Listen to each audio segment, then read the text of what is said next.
السلام علیکم ورحمۃ اللہ تعالی وبرکاتہ نحمده ونصلی ونسلم علی رسولہ الکریم اما بعد فاعوذ باللہ من الشیطان الرجیم بسم اللہ الرحمن الرحیم ان اللہ وملائکتہ یصلون علی النبی یا ایہا الذین آمنوا صلوا علیہ وسلموا تسلیما اللہم صلی علی سیدنا و مولانا محمد معدن الجود والکرم وآلہ الکرام وابنہ الکریم وبارک وسلم صلاۃ و سلاما علیک یا رسول اللہ صلی اللہ تعالی علیہ وسلم۔ اب یہاں سے منجیات کا بیان شروع ہو رہا ہے۔ منجیات کا مطلب ہوتا ہے نجات دلانے والی چیزیں۔ تو سب سے پہلے ہے نیت کا بیان، کیونکہ اعمال کا دار و مدار نیت پر ہوتا ہے، اس لیے پہلے نیت درست ہونی چاہیے، نیت کی اہمیت ہمیں پتہ ہونی چاہیے، نیت کے تعلق سے ہمارے پاس معلومات ہونی چاہیے، اس کا علم ہونا چاہیے۔ تو دیکھیں قرآن پاک میں نیت کی اہمیت کیا بتائی گئی۔ اللہ تبارک و تعالیٰ ارشاد فرماتا ہے، پارہ نمبر 15 سورہ بنی اسرائیل کی 19ویں آیت کریمہ ہے، وَمَنْ أَرَادَ الْآخِرَةَ وَسَعَى لَهَا سَعْيَهَا وَهُوَ مُؤْمِنٌ فَأُولَئِكَ كَانَ سَعْيُهُمْ مَشْكُورًا، اور جو آخرت چاہے اور اس کی سی کوشش کرے اور ہو ایمان والا تو انہی کی کوشش ٹھکانے لگی۔ مطلب کیا ہوا کہ جو آخرت کا ارادہ کرے پھر آخرت کے لیے کوشش کرے، جس طرح کوشش کرنی چاہیے ویسی وہ کوشش کرے اور ساتھ میں وہ ایمان والا بھی ہو، تو ایسے لوگوں کی کوششیں کامیاب ہو جاتی، یعنی وہ آخرت میں کامیاب ہو جاتے ہیں۔ اس آیت کریمہ سے معلوم ہوا کہ عمل کی مقبولیت کے لیے 3 چیزیں درکار ہیں، یعنی 3 چیزیں ضروری ہیں۔ پہلے نمبر پر ایک تو طالب آخرت ہونا، آخرت کا طلبگار ہونا، یعنی نیت نیک، اچھی نیت ہونی چاہیے۔ سب سے پہلے بنیادی چیز ہے کہ اچھی نیت ہونی چاہیے۔ اور دوسرے نمبر پر ہے سعی، یعنی عمل کو باہتمام اس کے حقوق کے ساتھ ادا کرنا، یعنی کوشش کرنا، عمل کو صحیح طور پر ادا کرنے کی کوشش کرنا۔ اور تیسری چیز جو ہے وہ ہے ایمان، جو سب سے زیادہ ضروری ہے، کیونکہ اگر ایمان ہی نہیں، آدمی کتنا بڑا نیک عمل کر لے، نمازیں پڑھ لے، عبادت کر لے، کوئی کام نہیں آئے گا، یہ سارے اعمال بیکار ہیں ایمان کے بغیر۔ تو سب سے پہلے ایمان ضروری ہے، ایمان ہو پھر آدمی اچھی نیت کے ساتھ کوئی نیک عمل کرے اور اس نیک عمل کو بھی اس کے حقوق کے ساتھ ادا کرے، جیسے اس کو ادا کرنا چاہیے ویسا اس کو ادا کرے، تو پھر یہ کوشش کامیاب ہو جاتی ہے۔ یہ اس طرح سے وہ عمل بھی مقبول ہو جاتا ہے اور آخرت میں اس کا ثواب ملے گا۔ اب نیت کی اہمیت پر 3 حدیثیں بیان کرتے ہیں، 3 حضور پاک صلی اللہ علیہ وسلم کے ارشادات۔ پہلا ارشاد یہ ہے کہ اعمال کا دار و مدار نیتوں پر ہے، اور ہر شخص کے لیے وہی ہے جس کی وہ نیت کرے۔ مطلب کیا ہوا کہ جیسی نیت ہوگی ویسا پھل ملے گا۔ ابھی جیسے ہم نماز پڑھتے ہیں تو نماز کے اندر اچھی نیت ہونی چاہیے کہ ہم اللہ کی عبادت کی نیت سے، ثواب حاصل کرنے کی نیت سے، اللہ کو راضی کرنے کی نیت سے نماز پڑھیں تو یہ نماز بہت اچھی ہے، ٹھیک ہے۔ لیکن اگر یہی نماز ہم غلط نیت کے ساتھ پڑھیں، غلط نیت جیسے کسی کو دکھانے کے لیے پڑھ رہے ہیں، ریاکاری کے طور پر پڑھ رہے ہیں، یا یہ کہ ایک رسم ہے، ایک رواج ہے تو رسم و رواج کے طور پر پڑھ رہے ہیں، لوگ پڑھتے ہیں تو ہم بھی پڑھ رہے ہیں، عبادت کی نیت نہیں ہے، رب کو راضی کرنے کی نیت نہیں ہے، ثواب کو حاصل کرنے کی نیت نہیں ہے، تو پھر وہ نماز جو ہے وہ اس کا ثواب ضائع ہو جاتا ہے۔ تو اعمال کا دار و مدار نیتوں پر ہے، ہر شخص کے لیے وہی ہے جس کی وہ نیت کرے، یعنی جیسی نیت کرے گا ویسا اس کو پھل ملے گا۔ دوسری حدیث پاک ہے کہ مومن کی نیت اس کے عمل سے بہتر ہے، مومن کی نیت اس کے عمل سے بہتر، کیونکہ عمل کا کیا معاملہ ہے، عمل آدمی جب تک کر نہیں لیتا وہاں تک ثواب نہیں ملتا ہے۔ عمل کا ثواب کب ملتا ہے؟ جب وہ عمل مکمل ہو جائے۔ جیسے نماز کا ثواب کب ملے گا؟ جب ہم نماز پڑھیں گے۔ نماز ابھی پڑھی ہی نہیں ہے تو نماز کا ثواب ملے گا؟ نہیں ملے گا۔ نماز کا ثواب نماز پڑھنے کے بعد ملتا ہے، لیکن نیت کا ثواب جیسے ہی نیت کی ویسے ہی ثواب جاری ہو جاتا ہے۔ جیسے ہم نے یہ نیت کر لی کہ کل انشاءاللہ تبارک و تعالیٰ، کل کیا بلکہ آنے والی پوری زندگی میں 5 وقت کی نمازیں پڑھنی ہے، تو ابھی اگرچہ آپ نے نمازیں پڑھی نہیں ہے تو نمازیں تو جب پڑھیں گے تب نماز کا ثواب ملے گا، لیکن یہ جو اچھی نیت کی اس کا ثواب ابھی سے شروع ہو گیا، اس کا سلسلہ ابھی سے چالو ہو گیا، یعنی نامہ اعمال میں ثواب لکھا جانے لگ گیا، فرشتے لکھنے لگ گئے۔ تو یہ نیت اس وجہ سے بہتر ہے، نیت عمل سے بھی بہتر ہے۔ اور تیسری حدیث پاک ہے کہ اچھی نیت بندے کو جنت میں داخل کر دیتی ہے، یعنی جنت میں لے جاتی ہے، تو اچھی نیت کرنی چاہیے۔ اب نیت کا مطلب کیا ہوتا ہے؟ نیت کی تعریف بیان کرتے ہیں کہ نیت لغوی طور پر دل کے پختہ یعنی پکے ارادے کو کہتے ہیں، پکے ارادے کو نیت کہتے ہیں، اور شرعاً عبادت کے ارادے کو نیت کہا جاتا ہے۔ شریعت میں نیت کسے کہتے ہیں؟ عبادت کا ارادہ کرنا۔ نیت کا حکم کیا ہے کہ اچھے کام کی نیت اچھی ہے اور برے کام کی نیت ناجائز ہے، بری ہے۔ ظاہر سی بات ہے، اس میں تو کوئی وہ زیادہ تفصیل سمجھانے کی ضرورت نہیں ہے۔ اب چند احکام بیان کرتے ہیں کہ عبادات مقصودہ یعنی وہ عبادات جو خود بالذات مقصود ہوں، کسی دوسری عبادت کے لیے وسیلہ نہ ہو، ان میں نیت ہونا ضروری ہے کہ بغیر نیت کے وہ عبادت ہی نہ پائی جائے گی۔ جیسے کہ نماز، کہ اگر کوئی شخص نماز جیسے افعال کرے مگر مطلق نماز کی نیت نہ ہو تو اسے نماز کہا ہی نہیں جائے گا۔ جیسے رکوع بھی کر رہا ہے، سجدہ بھی کر رہا ہے، قعدہ بھی کر رہا ہے، قیام بھی کر رہا ہے، ساری چیزیں جو نماز کے اندر وہ کر رہا ہے، لیکن اس نے نماز کی نیت ہی نہیں کی ہے، بس ایسے ہی اٹھک بیٹھک کر رہا ہے، تو اس کو نماز کہا جائے گا؟ اس کو نماز ہی نہیں کہا جائے گا۔ یہ سجدہ کرنا، رکوع کرنا، قیام کرنا، قعدہ کرنا، یہ ساری چیزیں، اس کا مجموعہ نماز کب بنتا ہے؟ نیت کرنے کی وجہ سے بنتا ہے۔ اور نماز ایک ایسی عبادت ہے جو عبادت مقصودہ ہے، یعنی نماز پڑھنے سے نماز پڑھنا ہی مقصود ہوتا ہے، نماز کسی اور دوسری عبادت کا وسیلہ اور ذریعہ نہیں ہوتی۔ جیسے کہ وضو ہے، وضو عبادت مقصودہ نہیں ہے، وضو جو ہے وہ عبادت غیر مقصودہ ہے۔ وضو کرنے سے وضو ہی مقصود نہیں ہوتا کہ وضو کر لیا بس بیٹھ گئے، نہیں، وضو کرنے سے نماز پڑھنا مقصود ہوتا ہے۔ وضو کیوں کیا جاتا ہے؟ کوئی عبادت کرنے کے لیے وضو کیا جاتا ہے کہ یا تو ہم اس سے نماز پڑھیں گے، یا تلاوت قرآن کریں گے، یا کوئی ایسا کام کریں گے جس کے لیے وضو ضروری ہے، ایسی عبادت کریں گے۔ تو وضو عبادت غیر مقصودہ ہے، لیکن نماز عبادت مقصودہ ہے کہ نماز پڑھنے سے نماز ہی مقصود ہوتی ہے، نماز کسی اور دوسری عبادت کا وسیلہ اور ذریعہ نہیں ہوتی ہے۔ تو اس کے لیے نیت ضروری ہے، بغیر نیت کے نماز ہو ہی نہیں سکتی۔ اسی وجہ سے ہر نماز میں ہم نیت کرتے ہیں، یہ فلاں وقت کی نماز پڑھ رہا ہوں، فرض پڑھ رہا ہوں، سنت پڑھ رہا ہوں، واجب پڑھ رہا ہوں، اتنی رکعت پڑھ رہا ہوں، منہ میرا کعبہ شریف کی طرف پیچھے اس امام کی نیت کرتے کہ نہیں کرتے؟ نیت ضروری ہے، نیت شرط ہے۔ دوسرا حکم بیان کرتے کہ عبادات غیر مقصودہ یعنی وہ عبادت جو خود بالذات مقصود نہ ہو بلکہ کسی دوسری عبادت کے لیے وسیلہ ہو، ان میں نیت کرنا ضروری نہیں ہے، بلکہ بغیر نیت کے بھی وہ عبادت پائی جائے گی، درست ہو جائے گی، البتہ اس کا ثواب نہیں ملے گا۔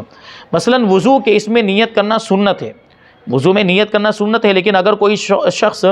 بغیر نیت کے اعضائے وضو کو دھو لے یا وہ اعضاء دھل جائے، جیسے مثال کے طور پر کوئی کنویں میں کود گیا یا کوئی کسی نے دریا میں ڈبکی لگا دی، سمندر میں ڈبکی لگا دی، تو سارے وضو کے اعضاء تو ویسے ہی دھل جائیں گے، لیکن اس نے وضو کی نیت نہیں کی ہے، تو اعضائے وضو دھل جانے کی وجہ سے وضو تو ہو گیا۔ وضو میں جو ضروری جن اعضاء کو دھونا، چہرے کے دھونا، ہاتھ کو کونیوں تک دھونا ہے، پاؤں کو دھونا، سر کا مسح کرنا، تو پورا جسم ہی جب دھل گیا، پورے جسم پر ہی جب پانی پہنچ گیا تو وہ اعضاء جو وضو میں دھوئے جاتے وہ بھی دھل گئے ہیں، تو وضو ہو گیا ہے، لیکن نیت نہ ہونے کی وجہ سے اس پر ثواب نہیں ملے گا۔ اس کا مطلب کیا ہوا کہ وضو پر اگر ثواب حاصل کرنا چاہتے ہیں، اگر یہ چاہتے ہیں کہ وضو پر ثواب بھی مل جائے تو پھر اس کے لیے نیت کرنا ضروری ہوگا، ورنہ وضو ایسے بغیر نیت کے بھی درست ہو جاتا، بغیر نیت کے بھی وضو کر لیا تو وضو ہو جائے گا اور اس سے نماز پڑھنا بھی جائز ہے۔ ایسا نہیں ہے کہ اس طرح کا جو وضو ہے جس میں نیت نہیں کی تھی اب اس سے نماز نہیں پڑھ سکتے، نہیں، جب وضو ہو گیا تو اس سے نماز بھی پڑھی جا سکتی ہے اور ہر وہ عبادت کی جا سکتی ہے جس میں وضو کرنا ضروری ہے۔ اب آگے تیسرا حکم بیان کرتے کہ مباح کام اچھی نیت سے مستحب ہو جاتا ہے، یعنی ایسا کام جس کا کرنا اور نہ کرنا دونوں برابر، یعنی جس کے کرنے پر بھی کوئی ثواب اور عذاب نہیں اور جس کے نہ کرنے پر بھی کوئی ثواب اور عذاب نہیں، دونوں پہلو جس کے برابر برابر ہوں، تو ایسا کام اگر یوں عام طور پر بغیر نیت کے کریں تو کوئی ثواب نہیں ملے گا، یا چھوڑ دے تو کوئی گناہ بھی نہیں ملے گا، لیکن وہی کام، ایسا کام جو مباح ہے جس کا کرنا نہ کرنا دونوں برابر ہے، اس میں اگر اچھی نیت شامل کر لی جائے تو پھر وہ عبادت بن جاتا ہے، وہ بھی ثواب کا کام بن جایا کرتا ہے۔ جیسے بھی اس کو سمجھاتے ہیں، یعنی ہر وہ جائز عمل یا کام جس کا کرنا اور نہ کرنا یکساں ہو، یعنی برابر برابر ہو کہ ایسا کام کرنے سے نہ ثواب ملے نہ گناہ ملے۔ مثلا کھانا پینا یہ ایسا کام ہے جو مباح ہے، سونا یہ بھی ایک مباح عمل ہے، اسی طرح سے ٹہلنا، چہل قدمی کرنا، تفریح کرنا، دولت اکٹھی کرنا، تحفہ دینا، عمدہ یا زائد لباس پہننا وغیرہ، یہ سب مباح کام ہیں، جائز کام، یعنی ایسے کام ہے کہ جن کا کرنا نہ کرنا دونوں برابر برابر ہے۔ یعنی جیسے کھانا پینا، اگر آدمی کھاتا ہے تو اس میں کوئی ثواب نہیں ہے، نہیں کھائے گا تو کوئی گناہ بھی نہیں ہے، اور اگر نہیں کھاتا ہے تب بھی کوئی ثواب نہیں ہے، کھانا چھوڑ دے تب بھی کوئی گناہ نہیں ہے۔ اسی طرح لباس کے تعلق سے ہے کہ عمدہ یا زائد لباس، ورنہ وہ جتنے حصے کو چھپانا ضروری اتنا لباس کو پہننا ضروری ہے، یہ زائد لباس کی بات کر رہے ہیں یا عمدہ لباس کی، اچھے لباس کی بات کر رہے ہیں، وہ مباح ہے، اچھا لباس پہنا جا سکتا ہے، اور اچھا لباس کوئی نہ بھی پہنے، معمولی لباس پہن لے تو کوئی حرج بھی نہیں ہے۔ تو ایسی چیزیں ہیں اگر اس میں اچھی نیت شامل کر لی جائے تو وہ عبادت بن جائے۔ اعلیٰ حضرت امام اہل سنت مولانا احمد رضا خان رحمۃ اللہ تعالی علیہ فرماتے ہیں کہ ہر مباح نیت حسن یعنی اچھی نیت سے مستحب ہو جاتا ہے۔ فقہاء کرام رحمۃ اللہ علیہم فرماتے ہیں کہ مباحات یعنی ایسے جائز کام جن پر نہ ثواب ہو نہ گناہ ہو، ان کا حکم الگ الگ نیتوں کے اعتبار سے مختلف ہو جاتا ہے، یعنی بدل جاتا ہے۔ اس لیے جب مباح سے عبادات پر قوت حاصل کرنا یا عبادات تک پہنچنا مقصود ہو تو یہ مباحات یعنی جائز چیزیں بھی عبادت ہو جائیں گی۔ مثلا کھانا پینا، یعنی آدمی کھا رہا ہے اور اس میں یہ نیت کر لی کہ میں اس لیے کھا رہا ہوں تاکہ چستی کے ساتھ اللہ تبارک و تعالیٰ کی عبادت کر سکوں، میں کھا رہا ہوں تاکہ میرے جسم کی کمزوری دور ہو جائے، مجھے عبادت کرنے میں طاقت ملے، قوت ملے، تاکہ زیادہ سے زیادہ عبادت کر سکوں، زیادہ سے زیادہ وہ نماز کی رکعتیں ادا کر سکوں، تو اس لیے کھا رہا ہوں، تو یہ اچھی نیت، اب یہ کھانا بھی عبادت ہو جائے گا۔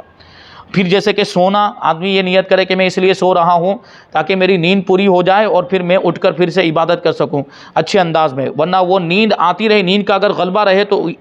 اس انداز میں خشوع و خضوع کے ساتھ عبادت نہیں ہو سکے گی، تو یہ نیت کر لی۔ حصول مال یعنی مال حاصل کرنے میں بھی اچھی نیت کر لی، مال حاصل کیا تو یہ نیت کی کہ میں نے مال اس لیے حاصل کیا ہے کہ اس کے حقوق ادا کروں گا، زکوٰۃ بھی ادا کروں گا، صدقہ بھی دوں گا، خیرات بھی دوں گا، اس کے ذریعے سے غریبوں کی مدد کروں گا، مسکینوں، یتیموں، ضرورت مندوں کی مدد کروں گا، جس کے پاس لباس نہیں اس کو لباس پہناؤں گا، جس کے پاس کھانا نہیں اس کو کھانا کھلاؤں گا، دینی کاموں میں دوں گا، مدرسے میں دوں گا، دارالعلوم میں دوں گا، یہ ہے۔ تو یہ اب دیکھیں مال کمانا بھی عبادت، کیونکہ اچھی نیت سے کما رہا ہے وہ، اب وہ مال کمانا بھی عبادت ہو جائے گا۔ اور وطی کرنا یعنی بیوی کے ساتھ ہم بستری کرنا، اس کے اندر بھی اگر نیت اچھی شامل ہو جائے کہ نیک اولاد حاصل کرنے کی نیت سے، یا یہ کہ نبی پاک صلی اللہ علیہ وسلم کی سنت ہے اور تمام انبیاء کرام کی سنت ہے، تو سنت کی نیت کر لی تو پھر یہ بھی عبادت میں شمار ہو جائے گا۔ تو اچھی اچھی نیتیں کر لینی چاہیے، اور نیت کی اہمیت ہمیشہ پیش نظر رہنی چاہیے۔ حضرت یحییٰ ابن کثیر رحمۃ اللہ تعالی علیہ فرماتے ہیں کہ علم نیت حاصل کرو، یعنی نیت کا علم حاصل کرو، کیونکہ نیت کی اہمیت عمل سے کئی زیادہ بڑھ کر ہے، یعنی عمل سے اس کی اہمیت زیادہ ہے۔ اور دن کی ابتدا ہی سے اچھی اچھی نیت کر لینی چاہیے، ہر صبح جب بھی اٹھے تو یہ سوچ کر اٹھنا چاہیے اور یہ نیت کرنی چاہیے اس وقت کہ میں یہ پورا دن اللہ تبارک و تعالیٰ کی اطاعت و فرما برداری میں گزاروں گا، آج کوئی بھی گناہ کا کام نہیں کروں گا، اور 5 وقت کی نماز پڑھوں گا، اور زیادہ سے زیادہ نیکیاں کروں گا۔ تو اب وہ پورا دن آپ کا جو ہے کہ عبادت میں شمار ہوگا، آپ نے اچھی نیت کر لی ہے تو۔ اور جو اچھی نیت کرنے والے لوگ ہیں یعنی نیک لوگ ہیں، ان کی صحبت میں رہنا چاہیے، کیونکہ جو اچھی نیت کرنے والے ہیں وہ نیک لوگ ہوں گے، ظاہر سی بات ہے، اور نیک لوگوں کی صحبت آدمی کو نیک بنا دیتی ہے، بروں کی صحبت برا بنا دیتی ہے، اس لیے نیک لوگوں کی صحبت اختیار کرنی چاہیے، اچھے لوگوں کی صحبت، علماء ہے، مشائخ ہے، نیک لوگ ہیں، شریعت کی پابندی کرنے والے لوگ ہیں، متقی پرہیزگار لوگ ہیں، نمازوں کی پابندی کرنے والے لوگ ہیں، تو نمازی کے ساتھ اٹھیں گے بیٹھیں گے تو آپ بھی نمازی بن جائیں گے، نیکوں کے ساتھ اٹھیں گے بیٹھیں گے تو آپ بھی نیک بن جائیں گے، علماء کے ساتھ اٹھیں گے بیٹھیں گے تو آپ کے پاس بھی معلومات کا ذخیرہ ہو جائے گا، یہ تو ہم دیکھتے ہیں الحمدللہ۔ اور پھر یہ کہ ہر جائز اور نیک کام سے پہلے نیتوں پر غور کر لینا چاہیے کہ اس کام میں کوئی اور اچھی نیت ہو سکتی ہے کہ نہیں ہو سکتی، اگر ہو سکتی ہے تو پہلے سے ایک کام میں وہ کئی نیتیں بھی کر سکتے ہیں، ایک سے زیادہ نیتیں بھی ہو سکتی ہے، بہت سارے ایسے کام ہیں کہ جس میں مختلف نیتیں کی جا سکتی ہیں۔ اور بری نیت ہرگز نہیں ہونی چاہیے، کسی بھی کام میں غلط نیت نہیں ہونی چاہیے، غلط نیت کرنے کی وجہ سے وہ عمل بھی برباد ہو جاتا ہے اور کبھی کبھی تو گناہ بھی ملتا ہے۔ تو بد نیتی کی ہلاکتوں پر غور کرنا چاہیے کہ جس طرح اچھی نیت کا پھل اچھا ہوتا ہے، اسی طرح بری نیت کا انجام بھی برا ہوتا ہے۔ اچھی نیت دنیا اور آخرت میں نجات کا ذریعہ بن جاتی ہے، تو بری نیت یہ ہلاکت اور بربادی کا سبب بنتی ہے اور آفتوں کا سبب بنتی ہے، بری نیت کی وجہ سے آفتیں بھی آتی ہیں، اس لیے انسان کو ہمیشہ اچھی اچھی نیتیں کرتے رہنا چاہیے۔ اب آگے جو ہے وہ اخلاص کا بیان ہے۔ اخلاص کا مطلب کیا ہوتا ہے کہ کوئی بھی عمل کیا جائے، کوئی بھی اچھا عمل کیا جائے تو اس میں خلوص ہونا چاہیے، للہیت ہونی چاہیے، مطلب یہ ہے کہ وہ کام خالص اللہ ہی کے لیے کیا جائے، خالص ثواب حاصل کرنے کے لیے کیا جائے، دنیا کا اس میں کوئی مقصد شامل نہیں ہونا چاہیے، دنیا کی کوئی غرض اور دنیا کا کوئی مطلب اس میں شامل نہیں ہونا چاہیے، تو اس کو کہتے ہیں اخلاص۔ اللہ تبارک و تعالیٰ قرآن مجید میں ارشاد فرماتا ہے وَمَا أُمِرُوا إِلَّا لِيَعْبُدُوا اللَّهَ مُخْلِصِينَ لَهُ الدِّينَ حُنَفَاءَ وَيُقِيمُوا الصَّلَاةَ وَيُؤْتُوا الزَّكَاةَ، اور ان لوگوں کو تو یہی حکم ہوا کہ اللہ تبارک و تعالیٰ کی بندگی کریں، یعنی اللہ کی عبادت کریں، نرے اسی پر عقیدہ لاتے ہوئے، یعنی عبادت کرے تو خلوص کے ساتھ عبادت کریں، یعنی اللہ ہی کے ہو کر اس کی عبادت کریں، اللہ کی رضا حاصل کرنے کے لیے ایک طرف کے ہو کر اور نماز قائم کریں اور زکوٰۃ ادا کریں، یعنی جب نماز پڑھ رہے ہوں تو پھر دوسرے خیالات نہیں آنے چاہیے، اس میں ریاکاری کا دخل نہیں ہونا چاہیے، اس میں دکھاوے کا دخل نہیں ہونا چاہیے، اور اس میں کوئی دنیاوی مقصد شامل نہیں ہونا چاہیے، صرف اور صرف ثواب حاصل کرنے کی نیت سے، اللہ کو راضی کرنے کی نیت سے عبادت ہونی چاہیے۔